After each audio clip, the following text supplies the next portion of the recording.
మహాగణుడును శ్రేష్టమైన దేవుని యొక్క పరిశుద్ధమైన గణనామమున ప్రభు మనకిచ్చిన ఈ మరొక సమయమును బట్టి మనము దేవునికి వందనాలు స్తుతులు చెల్లించుచు కొద్ది నిమిషాల పాటు మనము యేసుక్రీస్తు ప్రభువు ఈ లోకంలోనికి వచ్చిన సమయమున ఆయన చివరి యాత్రలో ఆ ప్రభువు యెరూషలేములోనికి ఆయన ప్రవేశిస్తూ ఉన్నాడు.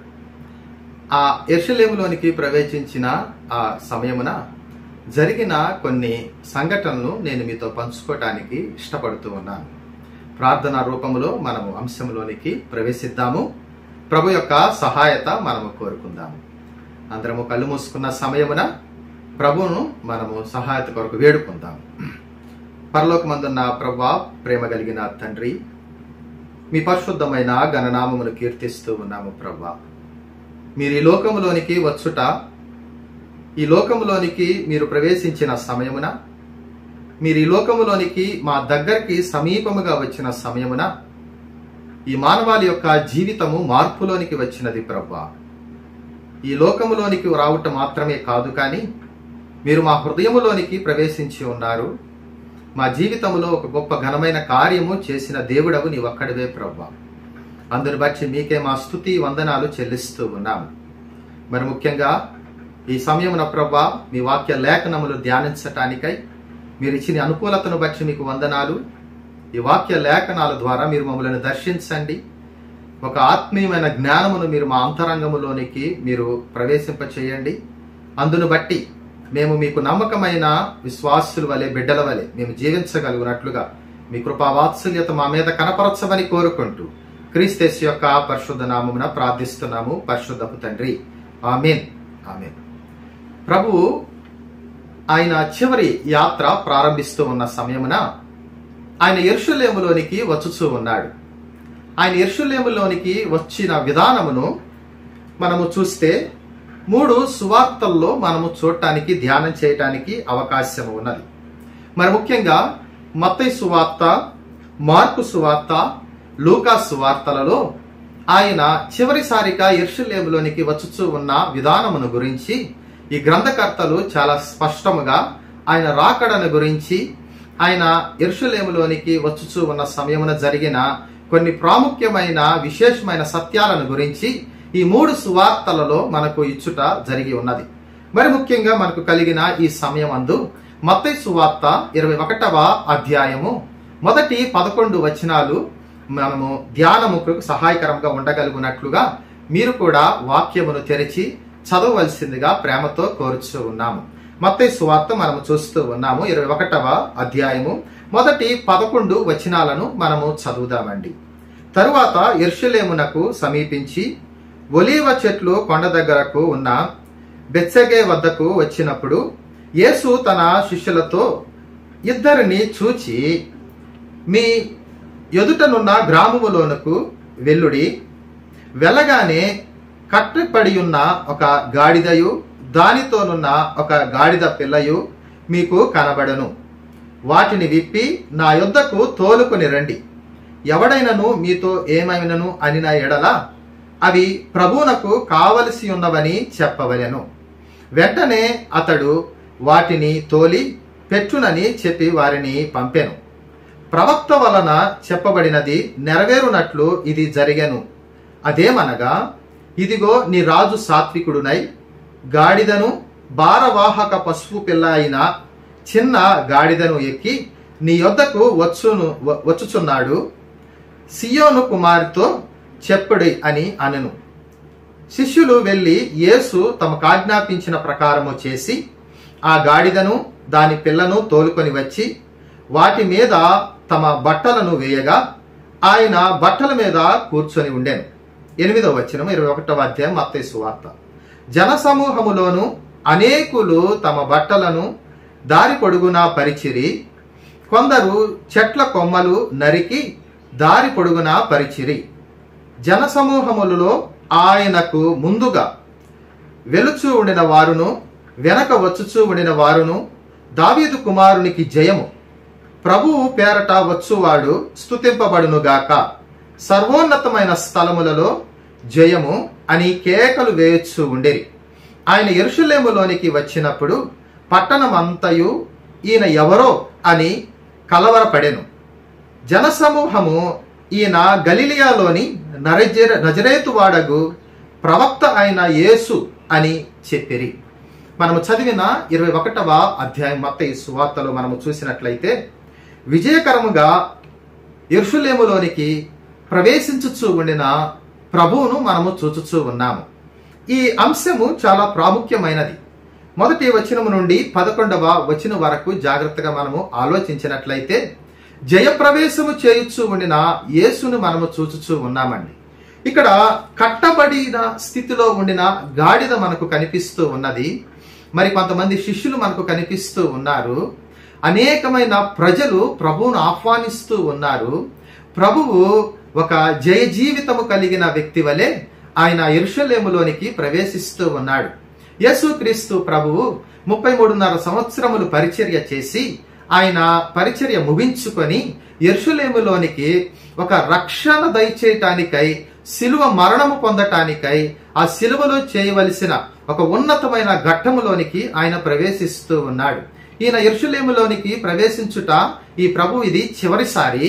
ఈయన ప్రవేశించిన తదుపరి కొన్ని రోజుల తదుపరి ఆ ప్రభువును సిలువ వేయటాన్ని మనము ఈ తదుపరి అధ్యాయాల్లో ధ్యానం చేయటానికి అవకాశం ఉన్నది. మరి ముఖ్యంగా కట్టబడిన ఉండిన స్థితిలో ఉండిన గాడిదను ఆయన విడిపిస్తూ ఉన్నాడండి. కట్టబడ్డ స్థితిలో ఉండిన అనేక మంది ప్రజలను ఆయన విడిపించటానికి ఆయన సిద్ధముగా ఉండి ఒక ఉన్నతమైన శిలువ కార్యము చేయటానికై ఆ ప్రభువు ఆ యెరూషలేములోనికి ఆయన ప్రవేశించుచూ ఉన్నాడు. ఈ లోకములో ఆయనను తిరస్కరించిన వారు అనేక మంది ఉన్నారు. ఆ ప్రభువును విసర్జించిన వారు, ఆ ప్రభు యొక్క సువార్త వినిన వారు ఆ చోట ఉన్నారు. ఆ ప్రభు యొక్క అద్భుత కార్యములు చూచిన వారు ఆ ప్రాంగణములో ఉన్నారు. ఆ యెరూషలేములో ఆ ప్రభువును ఆహ్వానిస్తూ ఉండిన జనాంగములో మనము చూసినట్లయితే అనేకమైన వ్యత్యాసము కలిగిన ప్రజలను మనము చూడటానికి అవకాశం ఉన్నది. కొంతమంది ఆయనను విశ్వసించి ఆ ప్రభువును అంగీకరించి ఆయనను ఆహ్వానిస్తూ ఉన్నారు. మరి కొంతమంది ప్రజలు ఎవరు ఈయన అని పరిశీలిస్తూ ఉండిన వారు ఉన్నారు. మరి కొంతమంది ఆయనను చూచి కలవరపాటుకు గురైన వారు ఉన్నారు. మరి కొంతమంది ఆయనలో లోపము వెతకటానికై, ఆయనను అప్పగించటానికి, ఆయనను శిక్ష వేయటానికి, ఆయనను శ్రమ పెట్టటానికి, సిలువ వేయటానికి ప్రయత్నము చేయొచ్చు ఉండిన వారిని కూడా మనము ఆ ప్రజలు, ఆ సమూహములో, ఆ గుంపులో మనము చూచుచూ ఉన్నాము. ఇటువంటి వ్యత్యాసాలు కలిగిన ప్రజల మధ్యకు యేసుక్రీస్తు ప్రభువు ఏ విధముగా వచ్చుచూ ఉన్నాడు అన్నదే చాలా ప్రాముఖ్యమైన ప్రశ్నగా మనకు ఉంటూ ఉన్నది. ఎప్పుడైతే మనము ఈ అధ్యాయములో చాలా ప్రాముఖ్యమైన వచనాన్ని మనం చూడటానికి అవకాశం ఉన్నది. మొదటి 11 వచనములలో 5వ వచనము చాలా ప్రాధాన్యత కలిగిన వచనంగా మనం చూస్తూ ఉన్నాము. ఒకసారి చదువుదామా? 5వ వచనము, ఇదిగో నీ రాజు సాత్వికుడునై గాడిదను భారవాహక పశువు పిల్ల అయిన చిన్న గాడిదను ఎక్కి నీ యొద్దకు వచ్చుచూ ఉన్నాడు, సియోను కుమారితో చెప్పుడి అనున్నది. ఏమంటూ ఉన్నారు? ఏ విధంగా కనిపిస్తూ ఉన్నాడు? నీ రాజు, ఒక రాజు వలె యేసుక్రీస్తు ప్రభు కనిపిస్తూ ఉన్నాడండి. ఒక రాజు అయితే ఒక గుర్రము ఎక్కాలి కదా, ఒక సింహాసనము ఉండాలి కదా, రాజ కిరీటము ఉండాలి కదా, ఆయన వెనక పెద్ద సైన్యము ఉండాలి కదా అన్న తలంపు ఆలోచన మనకు రావచ్చు. ఆ యెరూషలేములో ఉండిన అనేక మంది ప్రజలు కూడా ఆయనను ప్రవక్తగా చూసిన వారు ఉన్నారు. ఆయనను దైవిక కుమారునిగా చూసిన వారు ఉన్నారు. ఆయన రాబోతూ ఉండిన రారాజుగా చూసిన వారు ఉన్నారు. యెరూషలేములో ఉండిన హెబ్రీలు, యూదుల యొక్క ఆలోచన, ప్రభు పట్ల వారికి కలిగిన తలంపు మనం ఒకసారి ఆలోచించుకున్నట్లయితే వారు కూడా మెస్సయ్య వస్తాడు అని విశ్వసిస్తూ ఉన్నారు. కానీ మా మెస్సయ్య మాకు విడుదల దయచేయటానికి వస్తాడు, మా మెస్సయ్య మమ్మల్ని రక్షించటానికి వస్తాడు, మా మెస్సయ్య గంభీరమైన జయధ్వనితో వస్తారు, ఆయన మధ్యాకాశంలోనికి నుంచి వస్తూ ఉన్నాడు, రాబోతూ ఉన్నాడు, వస్తాడు అని వారు విశ్వసించారు. కానీ ఈ తగ్గించుకొని ఎంతో దీనునిగా, రిక్తునిగా మారి ఆ ప్రవేశిస్తూ ఉండిన ఆ యేసుక్రీస్తు ప్రభువును వారు నిజమైన రాజుగా అంగీకరించలేదు. అటువంటి పరిస్థితుల్లో ఉండిన ప్రభువును వారు ఏమాత్రము అంగీకరించడానికి వారు మనస్సు ఒప్పుకోలేదు. కాబట్టి వారు ఆ ప్రభువును రాజుగా వారు చూడటం లేదండి. ఆ ప్రభువును వారు ఒక ప్రవక్తగా మాత్రమే చూస్తూ ఉన్నారు. ఈ వచనములో 5వ వచనం మనము చూసినట్లయితే అక్కడ రాజును గురించి మాట్లాడుతూ ఉన్నాడు. రాజు అనగా మన ప్రభువు ఆయన రాజ్య పరిపాలన చేయగలిగిన వ్యక్తి, రాజ్యమును స్థిరపరచిన వ్యక్తి, రాజ్యమును స్థాపించిన వ్యక్తి. ఆయన రాజ్యము ఎక్కడా అని మనం ఆలోచించినట్లయితే ఆయన పరలోకములో ఆయన రాజ్యము ఉన్నది. ఆయన రాజ్యము అది శాశ్వతమైనదిగా ఉన్నది. ఆ రాజ్యము స్థిరమైనదిగా ఉన్నది. ఆ రాజ్యములో ఎటువంటి కష్టము, దుఃఖము, వ్యాధి, బాధ ఉండనిదిగా ఉన్నది. ఆయన రాజ్యము ఆత్మల సమూహముతో నింపబడ్డ స్థితిలో ఉండబోతూ ఉన్నది. అటువంటి రాజ్యములో ఆయన రాజుగా నియమింపబడి ఉన్నాడు. ఆయన రాజ్యములో ఆయన పరిపాలన మనము చూస్తాము. ఆయన రాజ్యములో న్యాయ స్థాపన చేయుచు ఉండిన ప్రభువును మనము చూడబోతూ ఉన్నాము. ఆయన రాజ్యము శాశ్వతమైనది, మార్పు లేనిది, స్థిరమైన రాజ్యము ఆయన స్థాపించటానికి ఈ లోకములోనికి ఆయన ప్రవేశించినట్లు మనము చూస్తూ ఉన్నామండి. ఎవరైతే ఆ రాజును విశ్వసించిన వారు ఉన్నారో, ఎవరైతే ఆ రాజుని రక్షకుడిగా అంగీకరించి ఉన్నారో వారందరినీ ప్రభువు తనతో పాటు తన రాజ్యములోనికి తీసుకుని వెళ్తాను అని మాట ఇస్తూ ఉన్నాడు. ఇప్పుడు ప్రవేశిస్తూ ఉండిన యేసుక్రీస్తు ప్రభువు ఆయన రాజు అని మనకు కనిపిస్తూ ఉన్నాడు. కాబట్టి 5వ వచనములో మనం చూసినట్లయితే ఇదిగో నీ రాజు అని అంటూ ఉన్నాడండి. ఆ రాజుకు కలిగిన కొన్ని లక్షణములను, గుణములను కూడా 5వ వచనములో ఇవ్వటం మనం చూస్తూ ఉన్నాము. ఎటువంటి వాడంట? ఆయన సాత్వికుడునై. ఏంటంటండి? ఆయన సాత్వికము కలిగిన వాడు. ఈ రాజు గంభీరమైన వాడు, ఈ రాజు రౌద్రము కలిగిన వాడు, ఈ రాజ్యము యుద్ధములు చేయువాడిగా కనిపించటం లేదు. కానీ ఇప్పుడు వచ్చిన మొట్టమొదటి రాకడలో ఆ ప్రభు వచ్చిన విధానమును మనము ఆలోచించినట్లయితే ఆ రాజు సాత్వికము కలిగిన రాజు వలె వస్తూ ఉన్నాడు. ఆ రాజు సాత్వికుడునై గాడిదను, భారవాహక పశువు పిల్ల అయిన చిన్న గాడిదను ఎక్కి ఆయన రాబోతూ ఉన్నాడండి. పాత నిబంధనలో మనం చూస్తే యుద్ధముల కొరకు గుర్రములను ఉపయోగిస్తూ ఉండేటివారు. గుర్రము ఏ విధముగా మనకు సూచనగా ఉంటూ ఉన్నది? ఒక రౌద్రమునకు గుర్రము సూచనగా ఉన్నది, యుద్ధముకు సూచనగా ఉన్నది, ఎంతగానో వేగమునకు ఆ గుర్రము సూచనగా ఉంటూ ఉన్నది. ఒక యుద్ధ రణరంగములో ఆ గుర్రమును ఉపయోగిస్తూ ఉంటారు. ఎప్పుడైతే ఈ పాత నిబంధన నుంచే మనము గాడిదను గురించి కూడా మనము ఆలోచించినట్లయితే ఈ గాడిదకు ఎంతగానో తగ్గింపు స్వభావము, ఒక బరువులు భరించే స్వభావము, స్థితి. ఆ గాడిద ఒక సమాధానముకు గుర్తుగా ఉంటూ ఉన్నది. పాత నిబంధనలో కూడా కంచెర గాడిదను మనము చూస్తాము, గాడిదను మనము చూస్తూ ఉంటాము. దావీదు కూడా తన కుమారుడైన సొలొమోనుకు రాజుగా అభిషేకించే సమయమున ఆయన ఒక ఆజ్ఞ ఇస్తూ ఉన్నాడు. ఒక గాడిద, కంచెర గాడిదను తీసుకుని రమ్మంటూ ఉన్నాడు. మనము న్యాయాధిపతులు 10వ అధ్యాయంలో మనము చూస్తూ ఉంటాం. అలాగనే 1 రాజుల గ్రంథము 1వ అధ్యాయము 33వ వచనంలో కూడా మనం ఈ మాటలు చూస్తూ ఉంటాము. ఆయన తన కుమారుడైన సొలొమోనును రాజుగా ఇస్తూ ఉన్న సమయమున ఆయన ఒక ఆజ్ఞ ఇస్తూ ఉన్నాడు. ఆయన కంచెర గాడిదను ఎక్కి సొలొమోను ఆ పట్టణములోనికి ఆయన ప్రవేశిస్తూ ఉన్నాడండి. పాత నిబంధనలో ఒక గాడిద ఆ ఎక్కి రావుటను ఏ విధంగా దేనికి సాదృశ్యకరంగా ఉన్నది అనగా ఒక రాజునకు సాదృశ్యకరంగా ఉన్నది, ఒక అధికారమునకు సాదృశ్యకరముగా కనిపిస్తూ ఉన్నది. ఇక్కడ కూడా నూతన నిబంధనలో యేసుక్రీస్తు ప్రభువు కూడా ఒక గాడిదను ఎక్కి ఆయన ప్రవేశము మనము చూస్తూ ఉన్నాము. అది విజయమునకు గుర్తుగా కనిపిస్తూ ఉన్నదండి. ఈ 5వ వచనంలో 3 విషయాలు మనం చూడటానికి అవకాశం ఉన్నది. యేసుక్రీస్తు ప్రభు యొక్క పాలన మనం చూస్తాము, యేసుక్రీస్తు ప్రభు యొక్క శాంతము మనము చూస్తాము, అదే ప్రకారముగా యేసుక్రీస్తు ప్రభు యొక్క విధేయతను మనము చూస్తూ ఉన్నామండి. మరి ముఖ్యంగా ఈ మొదటి 11 వచనాలు మనము ఆలోచించిన సమయమున పాత నిబంధన గ్రంథములో జకర్యా గ్రంథములో 9వ అధ్యాయము 9వ వచనములో ఆ యేసుక్రీస్తు ప్రభువు ఈ లోకములోనికి వచ్చి యెరూషలేములోనికి ప్రవేశిస్తూ ఉన్న సమయమున ఆయన గాడిదను ఎక్కి వస్తాడు అన్న విషయమును కూడా జకర్యా గ్రంథకర్త మనకు తెలియపరుస్తూ ఉన్నాడు. చదువుదామా ఒకసారి జకర్యా గ్రంథము 9వ అధ్యాయము 9వ వచనము. సియోను నివాసులారా బహుగా సంతోషించుడి, యెరూషలేము నివాసులారా ఉల్లాసముగా ఉండుడి. నీ రాజు నీతిపరుడును రక్షణ గలవాడును దీనుడును అయి గాడిద పిల్లను ఎక్కి నీ యొద్దకు వచ్చుచూ ఉన్నాడు. ఏం చూస్తూ ఉన్నామండి? ఆ ప్రభువు రాబోతూ ఉన్నాడు. ఆయన యెరూషలేములోనికి గాడిదను ఎక్కి వస్తాడు. ఆయన కలిగిన గుణమును బట్టి, ఆయన కలిగిన లక్షణములను, ఆయన ప్రవేశించే విధానమును పాత నిబంధనలో జకర్యా గ్రంథకర్త చాలా స్పష్టముగా మనకు వెల్లడిస్తూ ఉన్నాడండి. ఏమని అంటూ ఉన్నాడు? ఎవరితో చెప్తూ ఉన్నాడు? సియోను నివాసులారా, యెరూషలేము నివాసులారా, సియోను నివాసులారా, యెరూషలేము నివాసులారా అంటూ ఉన్నాడు. అనగా వారు హెబ్రీ జనాంగముతో మాట్లాడుతూ ఉన్నాడు. హెబ్రీలతో ఈ ప్రవక్త తెలియపరుస్తూ ఉన్నాడు, వారికి ప్రకటన ఇచ్చుతూ ఉన్నాడు.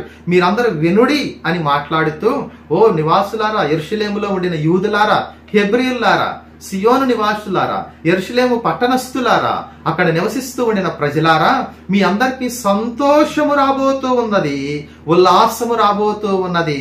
మీరందరూ సంతోషించే సమయం వచ్చి ఉన్నది.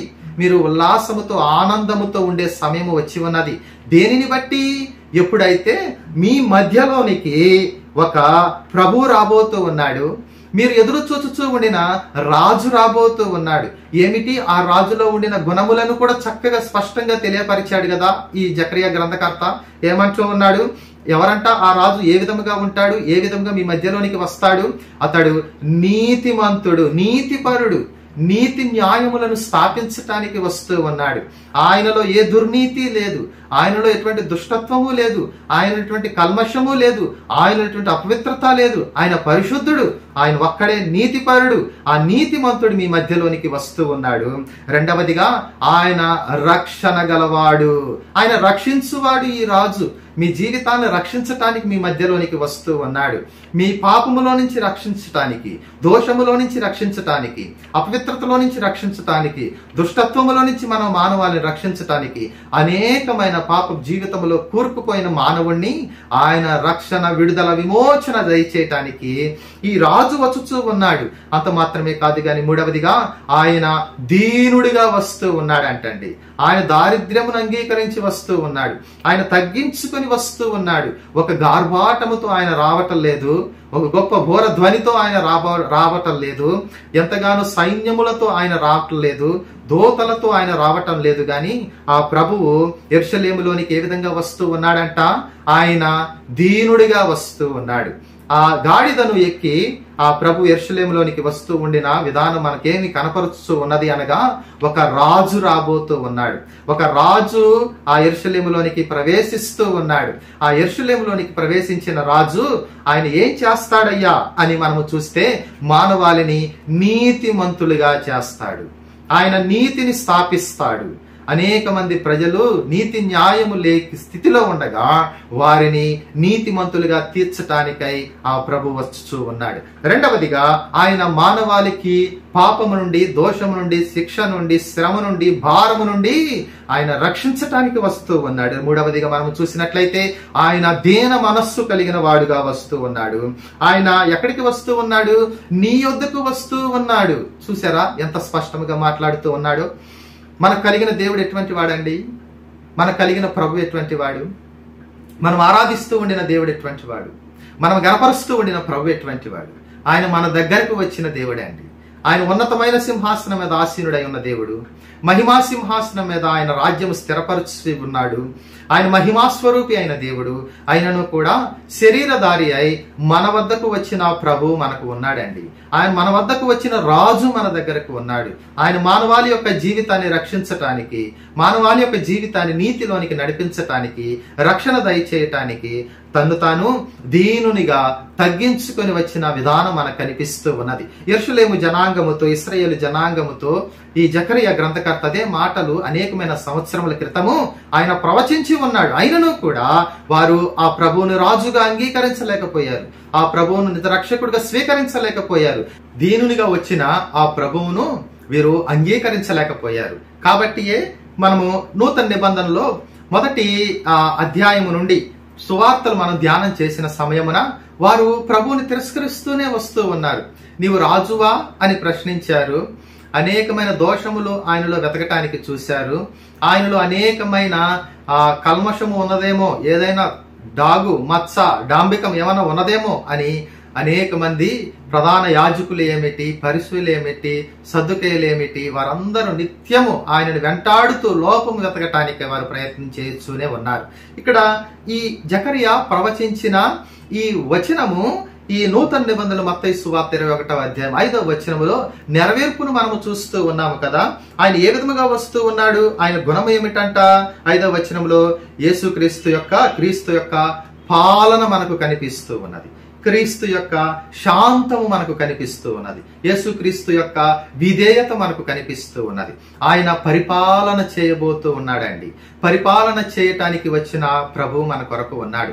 మన హృదయములను ఆయన పాలించు దేవుడిగా ఉన్నాడు. మన హృదయాలకు నెమ్మది, శాంతి, సమాధానము దయచేయగలిగిన దేవుడిగా మనకు కనిపిస్తూ ఉన్నాడు. ఆయన మన నిమిత్తము ఆ శిలువలో విధేయత చూపించిన క్రీస్తు మనకు కనిపిస్తూ ఉన్నాడండి. ఆయన పాలన చేయాలి అనగా, ఆయన రక్షణ దయచేయాలి అనగా, ఆయన శిలువ మరణము అన్నది చాలా ప్రాముఖ్యమైన విషయం. ఆయన శిలువలో మరణించి 3వ దినమున మృత్యుంజయుడై తిరిగి లేస్తేనే ఆయన విజయకేతనము ఎగరవేయగలడు. ఆయన జయ జీవితము మనకు చూపించగలడు. మనల్ని కూడా జయవీరుల వలె మన జీవితాన్ని కూడా ఆయన మార్గంలో స్థిరపరచుకోగలడు. కాబట్టి ఈ వచనము మనకు 3 విషయాలను, పాలన, ఆయన శాంతి, సమాధానము, ఆయన విధేయత మనకు కనిపించుతూ ఉన్నది. మనలను కూడా అదే ప్రకారముగా ఆయన విధేయత చూపించాలి అని ఇష్టపడుతూ ఉన్నాడండి. మనము కూడా ఆయనకు తగ్గించుకున్న విధముగా మనము జీవించాలి అని ఆయన కోరుకుంటూ ఉన్నాడండి. ముందుకు వెళ్ళిన సమయమున ఒకసారి గాడిద గురించి మనము ఆలోచించుకున్నట్లయితే, గాడిద అపవిత్రమైన జంతువుగా మనకు కనిపిస్తూ ఉన్నది. బరువులు మోసే విధముగా మనకు కనిపిస్తూ ఉన్నది. ఒక తిరుగుబాటు కలిగిన పశువుగా మనకు కనిపిస్తూ ఉన్నది. బరువు, భారము, నెమ్మది లేని స్థితి, కట్టివేయబడ్డ స్థితిలో గాడిద మనకు కనిపిస్తూ ఉన్నది. మానవుని జీవితము కూడా ఈ పరిస్థితుల్లోనే ఉన్నది కదా. మానవుడు కూడా తిరుగుబాటు చేసే గుణము కలిగిన వాడండి. తిరుగుబాటు చేసే, అతిక్రమము చేసే గుణము కలిగిన వాడు మానవుడు. ఇందులోనే అపవిత్రమైన క్రియలు చేసే వ్యక్తి వలె మానవుడు మనకు కనిపిస్తూ ఉన్నాడు. ఆయన జీవితంలో ఏ పవిత్రత లేదు. మాటల ద్వారా అపవిత్రత, క్రియల ద్వారా అపవిత్రత, క్రియారూపములు అనేకమైన అపవిత్రమైన పనులు చేయొచ్చు. దేవునికి విరుద్ధమైన జీవితం జీవించేవారుగా మానవుడి యొక్క జీవితం ఉంటూ ఉన్నది. 3వదిగా కట్టబడ్డ స్థితి, పాపముకు కట్టబడ్డ స్థితి, దోషముకు కట్టబడ్డ స్థితి, సాతాను చేతిలో కట్టబడ్డ స్థితి, ఆయన సాతానుకు అంటకట్టబడ్డ స్థితిలో మానవుని యొక్క జీవితం ఉంటూ ఉన్నది. అటువంటి స్థితిలో ఉండిన మానవుడను ప్రభువు విడుదల, విమోచన దయచేయటానికై, ఆయన శాంతిని దయచేయటానికై, మన జీవితాలు నెమ్మది, సమాధానము, సంతోషం ఇవ్వటానికై ప్రభువు ఈ లోకములోనికి ప్రవేశించి ఉన్నాడు. లూకాసు సువార్త 4వ అధ్యాయము 18, 19వ వచనాలు మనం ఒకసారి చూసినట్లయితే అక్కడ ఒక మంచి మాట మాట్లాడుతూ ఉన్నాడు. ప్రభు ఆత్మ నా మీద ఉన్నది, బీదలకు సువార్త ప్రకటించుటకు ఆయనను అభిషేకించను, చెరలోనున్న వారికి విడుదలను, గుడ్డి వారికి చూపును, నలిగిన వారికి విడిపించుటకును, ప్రభువు హితవత్సరమును ప్రకటించుటకు ఆయనను పంపి ఉన్నాడు. ఎందుకంట? ఎవరికంట? ఏమి ఇవ్వటానికి ప్రభు వచ్చాడంట? పేదలకు ఆయన ఏమిస్తూ ఉన్నాడు? ఆయన చెరలో ఉండిన వారికి విడుదల, గుడ్డి వారికి చూపు, నలిగిన వాడికి విడిపించటానికి ప్రభు వస్తూ ఉన్నాడండి. పాపముతో దోషం, ఇక్కడ ఏమంటున్నాడు? ప్రభు ఆత్మ నా మీద ఉన్నది, పేదలకు సువార్త ప్రకటిస్తూ ఉన్నాడండి. ఆ సువార్త ద్వారా మానవుని యొక్క జీవితం మారుతూ ఉన్నది. ఈ సువార్త ద్వారా మానవుని జీవితంలో పరివర్తన వస్తూ ఉన్నది. ఈ సువార్త విని అంగీకరించిన వారి జీవితంలో శాంతి, సమాధానము, నెమ్మది దయచేయటానికై ప్రభు నిత్యము ఇష్టపడుతూ ఉండిన దేవుడు మనకు ఉన్నాడండి. కట్టబడ్డ, విడుదల, విమోచన ఆయన మన నిమిత్తము ఆయన ప్రకటించుతూ ఉన్నాడు. ఇక్కడ కూడా కట్టబడ్డ స్థితిలో ఉండిన గాడిద విప్పిన సమయమున ఎంత ఘనత గాడిదకు వచ్చింది, ఆ పశువుకి ఎంత ఘనత వచ్చిందండి. అప్పటి వరకు బానిసత్వం, అప్పటి వరకు దారిద్ర్యము, అప్పటి వరకు బరువులు మోసే స్థితి, అప్పటి వరకు ప్రభువు చేరుకోకుండా ఉన్నంత వరకు, దూరముగా ఉన్నంత వరకు ఎంతగానో కష్టము, నష్టము, దుఃఖము, శ్రమ ఆ గాడిదకు వచ్చింది. మన జీవితంలో కూడా ప్రభు లేని సమయమున, ప్రభు మన జీవితంలోనికి ఆహ్వానించకుండా ఉన్న సమయమున, ఆ ప్రభు నిజ రక్షకుడిగా అంగీకరించకుండా ఆయన తిరస్కరించిన సమయమున మన జీవితంలో కూడా అనేకమైన భారములు ఉంటూ ఉన్నవండి. పాప భారం అన్న కాడిని మానవుడు మోయొచ్చు ఉన్నాడు. ఆ కాడిని తీసివేయగలిగిన శక్తి లోకములో ఎవ్వరికీ లేదు. ఆ కాడిని మనము తొలగించుకోలేము. రక్షణలోనికి మనము రాలేము. మన క్రియలను బట్టి, మన పవిత్రతను బట్టి, మనం చేసే నీతి దాన ధర్మాలను బట్టి మనము ఈ కాడిని, ఈ భారమును, పాప భారమును, పాప శాపమును, పాప శిక్ష నుండి మనము తప్పించుకోలేము, దూరం చేసుకోలేము. కానీ ఒకానొక దినమున ఆ యేసుక్రీస్తు ప్రభువు ఈ లోకంలోనికి వచ్చిన విధముగా ఎప్పుడైతే మన జీవితంలోనికి, మన హృదయంలోనికి, మన ఆత్మలోనికి, మన అంతరంగంలోనికి సువార్తను బట్టి ఆ ప్రభు నిజ రక్షకుడిగా అంగీకరించామో ఆ సమయమున మన జీవితము కూడా విప్పబడ్డ జీవితముగా, శాంతి జీవితముగా, స్వేచ్ఛనిచ్చిన జీవితముగా, నెమ్మది కలిగిన జీవితముగా, సంతోషము, ఆనందము, ఉల్లాసము, ఉత్సాహము పొందుకున్న జనముగా మన జీవితాన్ని కూడా ప్రభు స్థాపించటానికి, స్థిరపరచటానికి ఆ ప్రభు ఇష్టపడుతూ ఉన్నాడండి. ముందుకు వెళ్దామా? ఈ లూకా సువార్తలోనే మనం చూసినట్లయితే 18-19 వచనములలో ప్రభువు హితవత్సరమును ప్రకటించుటకును ఆయన నన్ను పంపి ఉన్నాడు. ఎవరినంట? క్రీస్తును పంపాడండి. ఏ తండ్రి ప్రభువును పంపించినట్లు మనం చూస్తూ ఉన్నాం. ఆయన పంపించబడ్డ క్రీస్తు, ఆయన మన దగ్గరకు సమీపముగా వచ్చిన క్రీస్తు, ఆయన మనతో మాట్లాడిన దేవుడు, ఆయనతో మనము కలిసి ఉండటానికై ఆహ్వానించుకున్న ప్రభువు. ఆయన ప్రభువు మాత్రమే, క్రీస్తు మాత్రమే కాదు గాని ఆయన రాజు అని మనము విశ్వసించాలండి. ఆయన మొదటిసారి ఆయన దీనుడు వలె ఎంతగానో తగ్గించుకుని విధేయత చూపించు క్రీస్తు వలె ఈ లోకంలోనికి వచ్చాడు. కానీ ఆయన రెండవసారి రాబోతూ ఉన్నాడు. ఆయన రారాజుగా వస్తూ ఉన్నాడు, మహారాజుగా వస్తూ ఉన్నాడు, సైన్యములకు అధిపతిగా వస్తూ ఉన్నాడు. సర్వలోకము చూచుచూ ఉన్న సమయమున ఆయన కోట్లాది దేవదూతలతో ఆయన మధ్యాకాశంలోనికి రాబోతూ ఉన్నాడు. ఎవరైతే ఆయన విశ్వసించారో, ఆయన మీద నిరీక్షణ నమ్మకము నిలిపారో, ఆయన రక్షకుడిగా స్వీకరించారు, వారందరినీ కూడా తనతో పాటు తన రాజ్యంలోనికి తీసుకుని వెళ్ళటానికై ఆ ప్రభువు రెండవ రాకడలో రాబోతూ ఉన్నాడు అని మనం గుర్తు తెచ్చుకుందాము. ఆ మొట్టమొదటిసారి మనం చూసినట్లయితే ఆయన తగ్గించుకొని వచ్చాడు. ఆయన చివరిసారి రాబోతూ ఉన్నాడు రెండవ రాకడలో. ఆయన గంభీరముగా రాబోతూ ఉన్నాడు. ఆయన న్యాయము తీర్చు న్యాయాధిపతిగా రాబోతూ ఉన్నాడు. ఇక్కడ మనము చూస్తే ఆయన గాడిదను ఎక్కి వచ్చుచూ ఉండిన క్రీస్తును మనము చూస్తూ ఉన్నాము.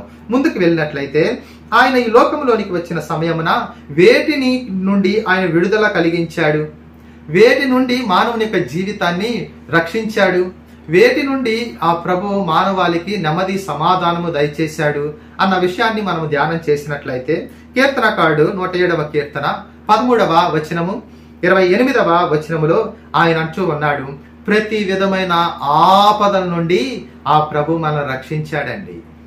క్రీస్తు మీద, నిజ రక్షకుడి మీద నీ విశ్వాసము నిలిపినట్లయితే ఆ ప్రభువు ప్రతి విధమైన ఆపదల నుండి మనం రక్షించడానికి ఇష్టపడుతూ ఉన్నాడు. మనకు తెలిసి తెలియని అనేకమైన ఆపదలు మన జీవితాల్లో మనము వెళ్తూ ఉంటాము. కొన్ని తెలియకుండా కొన్ని ఆపదల్లో మనం చిక్కబడుతూ ఉంటాము. ప్రభు అంటూ ఉన్నాడు, నేనే రక్షిస్తాను, ఆపదల నుంచి నేను నిన్ను విమోచించి విడుదల దయచేస్తాను అని మాట ఇస్తూ ఉండిన ప్రభు మనకు ఉన్నాడండి.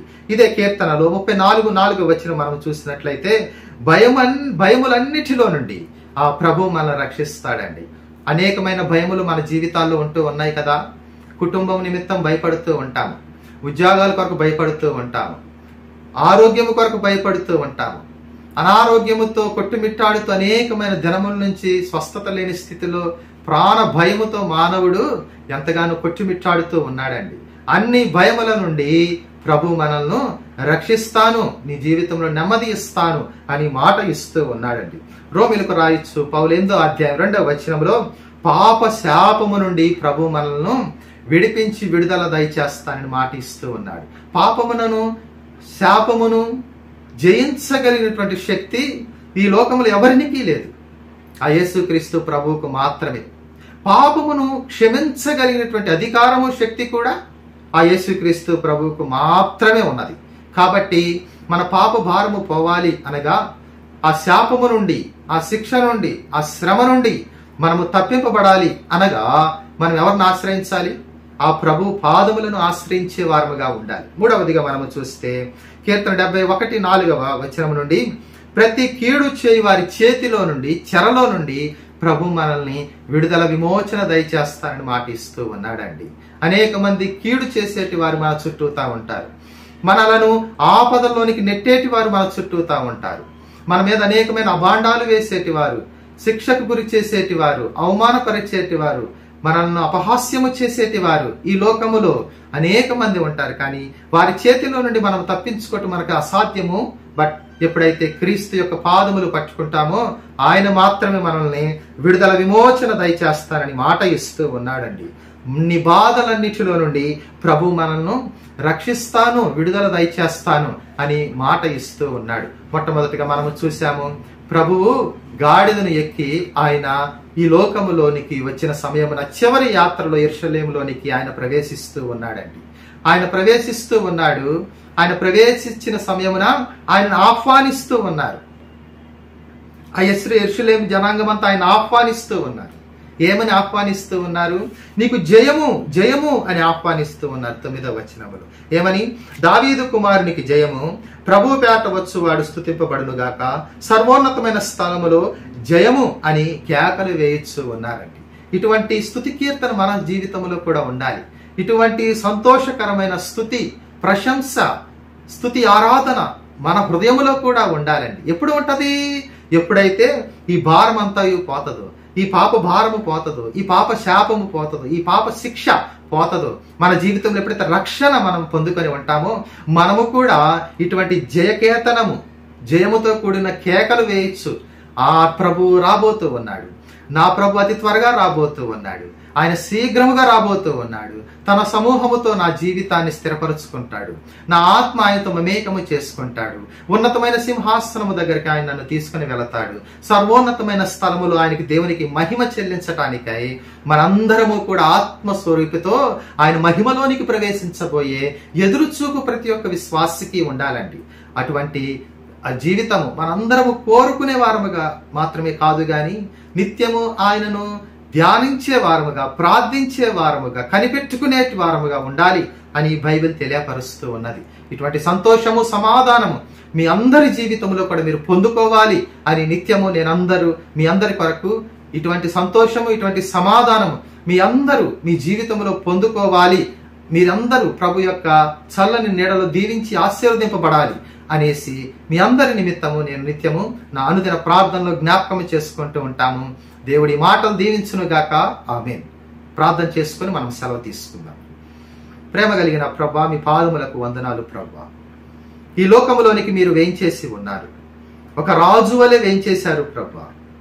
ప్రవక్త వలె యెరూషలేములో ఉండిన హెబ్రీయులు మిమ్మల్ని చూస్తూ ఉన్నారు. మీరు ప్రవక్త మాత్రమే కాదు మా జీవితాలకు, మీరు రాజు. మీరు మా జీవితాలను రక్షించిన దేవుడవు, సంరక్షించిన దేవుడవు, కాచి కాపాడిన దేవుడవు. మీ రక్షణ ఆనందం మీరు మా హృదయములో, మా అంతరంగమును నిలిపిన విధానమును బట్టి మీకే స్తుతులు, వందనాలు, స్తోత్రములు చెల్లిస్తూ ఉన్నాము. ఇప్పటి వరకు మీరు మాట్లాడిన మాటలను బట్టి మీకు వందనాలు ప్రభా. ఎవరైతే వీక్షిస్తూ ఉన్నారో, ఎవరైతే వాక్యమును ధ్యానం చేయిస్తూ ఉన్నారో ప్రతి ఒక్కరికి మీరే సహాయకర్తగా ఉండండి, మీరే సంరక్షణకర్తగా ఉండండి, మీరే విడుదల విమోచన దయచేయగలిగిన దేవుడిగా ఉండండి. ప్రతి విధమైన కాపుదల, భద్రత, క్షేమాన్ని మీరు వారి జీవితాలు అనుగ్రహించమని కోరుకుంటూ ఉన్నాము. రాబోతూ ఉండిన దినాల్లో మీ కృపా, కనికరము, వాత్సల్యం మా ఎడల కనపరచమని కోరుకుంటూ క్రీస్తు యొక్క పరిశుద్ధ నామమున ప్రార్థించి వేడుకుంటున్నాము పరశుద్ధపు తండ్రి. ఆమేన్. ఆమేన్.